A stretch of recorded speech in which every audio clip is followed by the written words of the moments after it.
Welcome back ناظرین، programme بزم نساء میں ایک بار پھر آپ کو خوش آمدید کہتے ہیں۔ ابھی وقفے سے پہلے ہماری سسٹر سحر رضوی بہت ہی مفید اور بہت ہی علمی گفتگو غدیر کے حوالے سے آپ سب کی سماعتوں کے نظر کر رہی تھیں کہ یہ جشن، یہ عید جو تمام امت کے لیے بہت اہمیت کی حامل ہے، کہ کیونکہ اس دن مولا نے ولایت کا جو ہے وہ تاج پہنا تھا، ان کی باقاعدہ تاج پوشی ہوئی تھی، اور جتنے بھی وہاں پہ ناظرین، جتنے بھی حاضرین موجود تھے، سب نے مولا کے ہاتھ پر بیعت کی۔ غدیر ایسا واقعہ کہ جس کو بعد میں امت نے پردوں میں بہت چھپایا، لیکن اتنا ہی یہ آفتاب اپنے بام عروج پہ پہنچا۔ الحمدللہ۔ اس واقعے کی اہمیت کو بہت سے اہل سنت کے اماموں نے بھی اپنی کتابوں میں قلم بند کیا ہے۔ ریفرنس کے طور پہ میں کچھ نام آپ کے سامنے پیش کرنا چاہتی ہوں جن ائمہ نے اس کو نقل کیا ہے غدیر کے واقعے کو۔ اس میں شافعیوں کے امام نے لکھوایا اپنی کتاب میں، احمد بن حنبل نے اپنی مسند و مناقب کتاب میں جو ہے اس کو تحریر کیا، ابن ماجہ نے، اور اس کے بعد ترمذی نے صحیح بخاری میں اس واقعے کو جو ہے وہ درج کیا۔ اس کے علاوہ نسائی نے خصائص میں اور ابو علی موصولی نے مسند میں، اور ان کے الفاظ کچھ اس طرح سے ہیں کہ بلا شبہ رسول خدا نے غدیر قم جو کہ مکہ اور مدینہ کے درمیان ہے، اس دن حجۃ الوداع سے واپس ہوتے ہوئے لوگوں کو جمع کیا۔ وہ دن بڑا جھلستا ہوا گرمی کا دن تھا، اور لوگ اس شدت کی گرمی کی وجہ سے ردائیں اپنے پاؤں کے نیچے رکھے ہوئے تھے، اور پھر رسول نے پالان شطر کے منبر پر لوگوں کو خطاب کیا اور کہا، اے گروہ مسلمان، کیا میں تمہارے نفسوں پر تم سے زیادہ بااختیار نہیں ہوں؟ اور سب نے کہا کہ خدا گواہ ہے، آپ ہمارے نفسوں پر ہم سے زیادہ بااختیار ہے۔ اور یہ اقرار کرنے کے بعد پھر آپ نے فرمایا کہ جس کا میں مولا ہوں اس کے علی بھی مولا ہے۔ اس خطبے کے بارے میں اور رسول خدا کے اس فرمان کے بارے میں ہم بڑی تفصیلی گفتگو جو ہے اپنی سسٹر سے کریں گے، جو آپ کے علم میں جو ہے اضافہ کریں گے۔ جی سسٹر، اس دن جو خطبہ رسول نے لوگوں کے سامنے، کچھ روایتوں میں کہ 1,40,000 کا مجمع تھا، کچھ کہتے ہیں کہ 1,30,000، لیکن ایک بہت بڑا مجمع تھا جو کہ حج سے واپسی تھے، اور اس کے علاوہ کئی لوگوں کو آپ نے خط بھیج کے جو ہے بلوایا تھا۔ کہتے ہیں کہ اس مجمع میں عیسائی بھی شریک تھے، اور کئی اور لوگ بھی جو دوسرے مذاہب کے تھے، ان کو بھی باقاعدہ رسول نے دعوت دے کے بلوائی تھی۔ تو یہ خطبہ جو ایک عظیم و شان اپنی تاریخی حیثیت رکھتا ہے، اس خطبے کے کچھ جو ہیں آپ ایسنس کوٹ کرنا چاہیں گے ہماری ناظرین کے لیے؟ انشاءاللہ سب سے پہلے تو یہ کہ رسول خدا نے ان 5 یا 6 گھنٹوں میں، یعنی نماز ظہرین ادا کی گئی، اس کے بعد 5 یا 6 گھنٹے مسلسل رسول خدا نے تقریباً 12 خطبے دیے، سبحان اللہ، جو ایک دلالت بھی کرتے ہیں اس بات پہ کہ ان کے بعد، رسول کے بعد 12 جانشین ہیں۔ سبحان اللہ۔ اچھا، رسول خدا کے ایک خطبے کا ہم بیان ہی اسی طرح سے پڑھنا چاہیں گے، اور اس ریکویسٹ کے ساتھ کہ ہمارے سننے والے اپنے ذہنوں کی گرہوں کو کھول کر پسند و ناپسند، شخصیت پسندی، اقتدار پسندی، political science, whatever it is, whatever is stopping, regardless all these things, اس کو سنیں، کیونکہ یہ ہماری بتائی ہوئی بات نہیں ہے۔ جیسا کہ ابھی آپ نے فرمایا کہ مسند حنبل سے لے کر کے باقی دیگر جتنی کتب ہیں اہل سنت کے ہاں، تمام اس کے اماموں اندر نے یہ لکھا گیا ہے۔ رسول خدا، جیسا کہ ہم نے پہلے عرض کیا کہ رسول خدا کو 3 مرتبہ جناب جبرائیل نے آ کر کہا کہ اللہ کا حکم ہے کہ ولایت علی کا پیغام پہنچایا جائے، اعلان ولایت علی کیا جائے۔ رسول خدا کہتے ہیں کہ مجھے خطرہ ہے اس بات کا کہ میں دیکھتا ہوں کہ یہاں کثرت منافقین ہیں اور قلت مومنین ہے۔ اس کے بعد پروردگار عالم نے، وہ کہتا ہے نا کہ عشق علی میں ہوتا تقیہ اگر حلال، سبحان اللہ. عشق علی میں ہوتا تقیہ اگر حلال، آیت کبھی بدلتی نہ لہجہ غدیر میں. سبحان اللہ. جب 3 مرتبہ جناب جبرائیل آئے اور واپس گئے تو پھر کیا آیت آئی؟ پھر آیت آئی یا ایھا الرسول، رسول کی اتھارٹی کے ساتھ اور ان کا عہدہ ان کو جتاتے ہوئے، اے رسول بلغ، پہنچا دو. اور پھر آیت کے اگلے حصے میں اگر نہ پہنچا ہوا علم تفعل، اگر یہ فعل انجام نہ دیا فما بلغت الرسالہ. کس قدر سخت الفاظ. رسول کے لیے کتنے سخت اور شاق الفاظ ہیں. ہم کہتے ہیں کہ ہمارا گزارا ہو جائے گا ولایت علی کا اقرار کیے بغیر، ہمارا دین مکمل ہو جائے گا صرف ہم اگر اس پر چل پڑے کہ حسبنا کتاب اللہ. اس ثقلین کا کیا کریں گے؟ کیا جواب دیں گے رسول کو، جس کے لیے خود رسول اس بات کا خطرہ ان لوگوں کے سامنے ظاہر کر کے گئے کہ میں دیکھ رہا ہوں کہ تم ثقلین کے ساتھ کیا سلوک کرو گے. اللہ کا لہجہ بدل گیا اور رسول اس بات پر مامور ہوئے کہ یہ اعلان آج یہاں ہو کر رہے گا. سبحان اللہ. کیا تاریخی اہمیت ہے، سوچیں آپ اس کی. یعنی کہیں پر رسول مزمل ہیں قرآن کے اندر، کہیں رسول یاسین ہیں، کہیں پر طٰہٰ ہیں، کہیں پر مدثر ہیں. سبحان اللہ. کون سی، یعنی اس آیت کے علاوہ بہت کم جگہوں پر آپ کو یہ ملے گا جہاں پروردگار اتنی اتھارٹی کے ساتھ رسول کو، آیت کبھی بدلتی نہ لہجہ غدیر میں، اتنی عظیم نبائل عظیم ہے جس کے لیے قرآن کے اندر یہ لفظ نبائل عظیم جو ہے وہ استعمال کیا گیا. بالکل. اگر اس آیت کو ہی سمجھ لے مسلمان تو امت میں آج یہ فرق نہ ہوتا. قرآن کو پڑھنے والے بہت ہیں، بالکل، سمجھنے والے کم. قرآن کو سمجھنے والے کم ہیں. سبحان اللہ. اور یہی وجہ ہے کہ ہماری امت مسلمہ بہت سارے شدائد اور بہت ساری مصیبتوں کا شکار ہے. رسول خدا نے اس سے پہلے کہ یہ اعلان کریں رسول نے کچھ تمہید باندھی، ہم اس کو اسی طرح سے پڑھیں گے بسم اللہ. التماس کے ساتھ کہ ہمارے کھلے دل اور کھلے ذہنوں والے بہن اور بھائی اس پر ضرور جو ہے وہ غور کریں گے. یہ رسول خدا کا فرمانا ہے. انشاءاللہ. رسول فرماتے ہیں خداوند عالم نے مجھ پر آیت نازل کی ہے، اور کیا اس کا ترجمہ یہاں ہے، جو حکم تمہارے پروردگار کی طرف سے آ چکا ہے، جو آیت ابھی ہم نے پڑھی، اسے پہنچا دو. اگر تم نے ایسا نہ کیا تو گویا کار رسالت ہی انجام نہ دیا. سارے جو اعلام سہے، جو شعب ابی طالب کی صحبتیں سہیں، جو طائف کے مسائل اور مشکلات سہیں، جو اپنے اوپر گند و گوبر اور غلاظت اور ناپاکی کو برداشت کیا، وہ سب تمام اذیتیں جو ختم. بالکل. اگر یہ پیغام نہ پہنچایا تو گویا کار رسالت انجام نہ دیا. پھر رسول کیا فرماتے ہیں کہ اللہ نے کہا کہ اللہ تمہیں لوگوں کے شر سے محفوظ رکھے گا. جس بات کا تمہیں ڈر ہے اس ڈر سے نہ ڈرو، اللہ تمہاری حفاظت کرے گا. اور یہ اب رسول خدا فرما رہے ہیں جبریل پروردگار کی جانب سے یہ دستور لائے ہیں کہ میں اسی مقام پر ٹھہر کر ہر سیاہ و سفید کو یہ بتا دوں کہ علی ابن ابی طالب میرے بھائی اور میرے بعد میرے وسیع جانشین اور امام ہیں.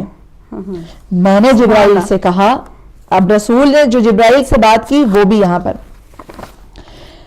میں نے جبرائیل سے کہا کہ خداوند متعال سے میرے لیے عافیت کی ضمانت لیں. سبحان اللہ. چونکہ مجھے معلوم ہے کہ پرہیزگار بہت کم ہیں اور اذیت پہنچانے والے زیادہ ہیں، اور بہت سے ایسے ہیں. رسول کو پہلے سے پتا تھا. بے شک، کیونکہ کوئی علم ایسا نہیں ہے جو رسول نہ جانتے ہوں. بالکل. اذیت پہنچانے والے زیادہ ہیں، اور بہت سے ایسے ہیں جو علی کے ساتھ زیادہ رہنے اور ان پر بھرپور توجہ دینے کی وجہ سے میری ملامت اس انداز میں کرتے ہیں کہ مجھے اذن کہتے ہیں، یعنی کان.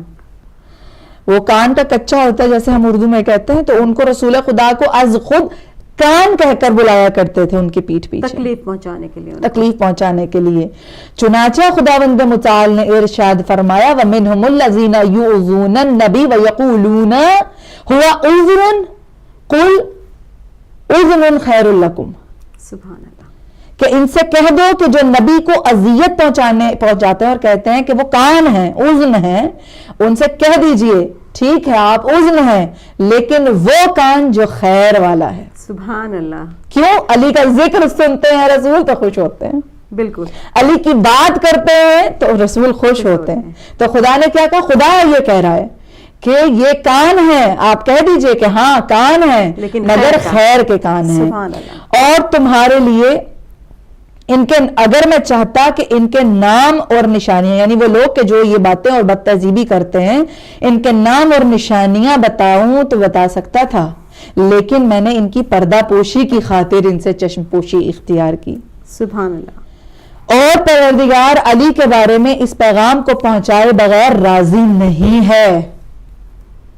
سوچ لیں، رسول فرما رہے ہیں پروردگار علی کے بارے میں دیے ہوئے اس پیغام کو پہنچائے بغیر راضی نہیں ہے. پھر رسول کہہ رہے ہیں بس اے لوگو اس پیغام کو سن لو، بے شک اللہ نے علی کو تمہارے اوپر ولی اور امام مقرر کیا ہے. اور ہر ایک پر، یہ صرف وہ لوگ نہیں جو وہاں موجود تھے، ہر ایک پر یعنی آخر زمانہ میں آنے والا آخر انسان بھی، اس پر بھی یہ واجب ہے کہ علی کی اطاعت و فرما برداری کرے. سبحان اللہ. ان کا حکم جاری، علی کا حکم جاری اور ان کا قول نافذ ہے. اور پھر رسول نے جو بات کہی وہ اب ہمارے کانوں کو کھول کر سننا چاہیے. رسول نے فرمایا علی کے مخالف پر لعنت ہے اور جو تصدیق کرے اس پر رحمت ہے. سن لو اور اطاعت کرو.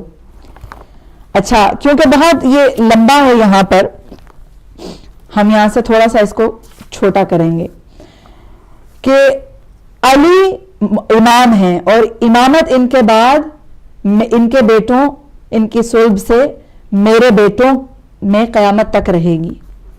اور حلال وہی ہے جس کو اللہ نے حلال کیا، حرام وہی ہے جس کو اللہ اور اس کے رسول نے حرام کیا.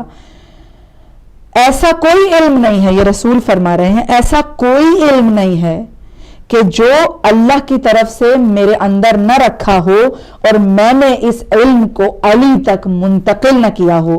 بس اسے علی سے گمراہ نہ ہونا. اب یہ جو لفظ ہیں بڑے سخت ہیں، یہاں سے جو جملے سٹارٹ ہو رہے ہیں اور بہت سوچنے کی ضرورت ہے. علی سے گمراہ نہ ہونا اور علی سے منہ نہ موڑنا. کیوں؟ علی وہی ہے جو حق کی ہدایت کرتا ہے اور اس پر عمل کرتا ہے. جو اس کا انکار کرے خدا ہرگز اس کی توبہ قبول نہیں کرے گا. سبحان اللہ. یعنی جو علی کا انکار کرے. اتنے واضح الفاظ میں جو ہے مولا کے بارے میں یہی ہم کہہ رہے ہیں کہ اللہ نے حکم دیا اور رسول نے پیغام پہنچایا آگے. اللہ جو علی کا انکار کرے گا، ولایت علی کا انکار کرے گا، اللہ اس کی توبہ کو قبول نہیں کرے گا اور نہ بالکل، اور نہ اسے دامن مغفرت میں جگہ دے گا. خدا پر حتمی ہے، بے شک خدا قادر و قدیر ہے کہ وہ ایسا کرے اور ایسے شخص کو ہمیشہ کے لیے سخت عذاب میں مبتلا رکھے، ہمیشہ کے لیے. اب ہمارا ہمیشہ 60-70 سال کا ہے، اللہ کا ہمیشہ کتنا بڑا ہے اور کتنا طویل ہے، اس کا اندازہ آپ خود لگائیے کہ ہمیشہ کے لیے سخت عذاب میں مبتلا رکھے جب تک رزق کا نزول ہوتا رہے گا اور جب تک مخلوق کی بقا کا سلسلہ جاری رہے گا. علی میرے بعد سب سے افضل ہیں. اور اب یہ آخری جملے، جو ان کی مخالفت کرے، جو علی کی مخالفت کرے وہ ملعون ہے.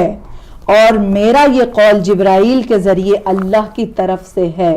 اور اس کو محکم قرآن سمجھو، متشابہ نہ کرو اور نہ اس کی پیروی کرو. اور رسول خدا نے اس کے بعد مولائے کائنات کو اتنی بلند اٹھایا کہ رسول خدا کے جو گھٹنے ہیں وہ نظر آ رہے تھے. اور رسول نے فرمایا من کنت مولاہ فہذا علی مولا. جو سمجھتا ہے کہ میں اس کا مولا ہوں اس پر واجب ہے کہ علی کو اپنا مولا مانے. اور پھر 4 مرتبہ رسول نے کہا گواہ رہنا، آگاہ رہنا، آگاہ رہنا، میں نے ادا کر دیا. سبحان اللہ. آگاہ رہنا، میں نے پہنچا دیا. آگاہ رہنا، میں نے سنا دیا. آگاہ رہنا، میں نے واضح کر دیا کہ علی کے علاوہ، اب بڑے غور سے سننا چاہیے پوری امت کو، کہ علی کے علاوہ میرے بعد کوئی مومنین کا امیر نہیں ہے. سبحان اللہ. تو اب اگر آپ رسول کے پیروکار ہیں اور رسول کی سنت پر عمل کرنے والے اس ہیں چیز سے انحراف نہیں کر سکتے. تو آپ اس بات سے انحراف کریں گے تو کیا رسول کیا کہہ رہے ہیں؟ میرے بعد علی کے سوا کوئی بھی مومنوں کا امیر نہیں ہے.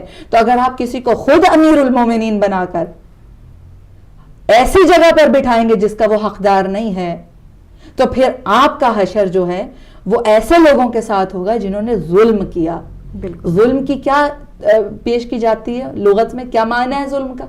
ظلم کا مطلب یہی ہے، ڈیفینیشن یہی ہے کہ اگر ایک چیز، یہ گلاس ہے نا، اس گلاس کو ہم یہ نہیں کہہ سکتے ہیں کہ یہ پانی کی ٹینکی ہے. اگر ہم کہیں تو ظلم ہے. بالکل. کسی چیز کو، حقیقت کو چھپا رہے ہیں. کیونکہ اگر آپ کسی چیز کو اس کی جگہ اور مقام سے ہٹا کر کسی اور جگہ پر بٹھائیں گے تو یہ ظلم ہے. بالکل. اللہ کے ساتھ شریک ٹھہرانا ظلم ہے. تو یہ خطبہ رسول ہے جس میں رسول نے پورے طریقے سے ہر چیز بہت واضح، بہت کھلے اور ہر طریقے سے انہوں نے جو ہے سمجھا دیا، اشارہ بھی دیا، سنا بھی دیا. جو سن نہیں سکتا تھا ان کو اشاروں کے ذریعے، جو دیکھ سکتا تھا ان کو جو ہے وہ کتنا بڑا اشارہ ہے. کہاں وہ خیبر کو اکھاڑنے والے ان کو ابو تراب، ان کو رسول خدا نے اپنے ہاتھوں میں بلند کیا. لوگ ہم سے کہتے ہیں بعض اوقات کہ آپ کی جو ملت تشیع میں نا مولا علی کے بہت فضائل ہوتے ہیں. ہم کیا کریں، رسول خدا کیا کہہ رہے ہیں؟ تو ہم یہ کہتے ہیں کہ اس سے بڑا فضائل، یعنی مولا کائنات خود کہتے ہیں انا عبد من عبید محمد، میں محمد کے غلاموں میں سے ایک غلام ہوں. اور پھر ہم یہ کہتے ہیں کہ یہاں پر آ کر دیکھیے کہ وہ مولا علی جو خیبر کے اتنے بھاری بھرکم دروازے کو اٹھا کر پھینک دیتے ہیں، یہاں اس فاتح خیبر کو رسول نے اپنے ہاتھوں پر اٹھایا. سبحان اللہ. اور یہ پہلا موقع نہیں تھا، دوش رسالت پہ بھی حق سوار ہوئے تھے، مولا علی سوار ہوئے تھے اور بت شکنی کی تھی. تو شکریہ سسٹر، بہت ہی آپ نے جو ہے فصیح و بلیغ جو ہے گفتگو کی اس کے بارے میں، اور مجھے یقین ہے کہ ناظرین بہت زیادہ اس چیز سے محظوظ ہو رہے ہیں، بہت زیادہ بہت علم ان کو پہنچ رہا ہوگا. تھوڑی سی میں آپ کی بات کو اور آگے بڑھانا چاہوں گی. پھر مولا علی کی ولایت کا اقرار کرنے کے بعد خیمہ لگایا گیا، پھر وہاں پر ایک تخت بچھا اور پھر امامہ منگوایا گیا، اور روایتوں میں ہے کہ اس امامے کا نام صحاب تھا جو رسول خدا نے معراج پہ پہنا تھا. اور پھر وہ امامہ جو تھا وہ مولا علی کے سر پہ بندھوایا گیا، اور پھر کہا رسول خدا نے کہ علی اٹھو، اور علی اٹھے ایک بادشاہ کی طرح. اور پھر رسول نے مولا علی سے کہا کہ تم ایک چکر لگاؤ، ذرا آگے چلو. تو مولا علی آگے بڑھے، اور جب آپ چلنے لگے تو رسول نے فرمایا کہ اے علی، میں نے تم کو عرش پر اس طرح چلتے ہوئے دیکھا تھا. اور پھر کہا مجمع سے کہ آگے بڑھو اور علی کے ہاتھ پہ بیعت کرو. لوگ آگے بڑھے، مبارکباد دی، اور مولا علی کے ہاتھ پہ جو 3 روز تک یہ سلسلہ جاری، 3 روز تک یہ جشن چلتا رہا. سبحان اللہ. اور اس موقع پہ میں ایک چھوٹا سا کلام جو ہے، کیونکہ مولا علی کی جو شخصیت ہے، ہم لوگ ان کی شان میں کچھ بھی نہیں کہہ سکتے، کیونکہ جس کی تعریف اللہ کر رہا ہو، جس کی تعریف رسول نے کی ہو، ہم جیسے عام گناہگار ان کے تبرکو نہیں کچھ کہہ سکتے ہیں. لیکن ہمارے پاس وہ الفاظ نہیں ہے، ہمارے پاس ان کی عقیدت، ان کی منزل کو جو ہے واضح کرنے کے لیے ہمارے پاس کچھ بھی نہیں ہے، بہت ہی تحت آمہ ہے. تو چھوٹا سے ایک ذکر مولا کے تبرکتاً میں اس موقع پہ پیش کرنا چاہتی ہوں کہ ذکر علی ہے ذکر خدا بولتا رہے، ذکر علی ہے ذکر خدا بولتا رہے، کعبے کے آس پاس نجف کی ہوا رہے، پاکیزگی فکر و قلم چاہیے اگر، پاکیزگی فکر و قلم چاہیے اگر، ورد زباں درود و حدیث کسا رہے، مولائے کائنات ہیں ایمان کل بھی ہیں، مولائے کائنات ہیں ایمان کل بھی ہیں، پھر کیسے جانشین نبی دوسرا رہے، پھر کیسے جانشین نبی دوسرا رہے، بعد خدا زمانے میں مشکل کشا ہے کون، بعد خدا زمانے میں مشکل کشا ہے کون،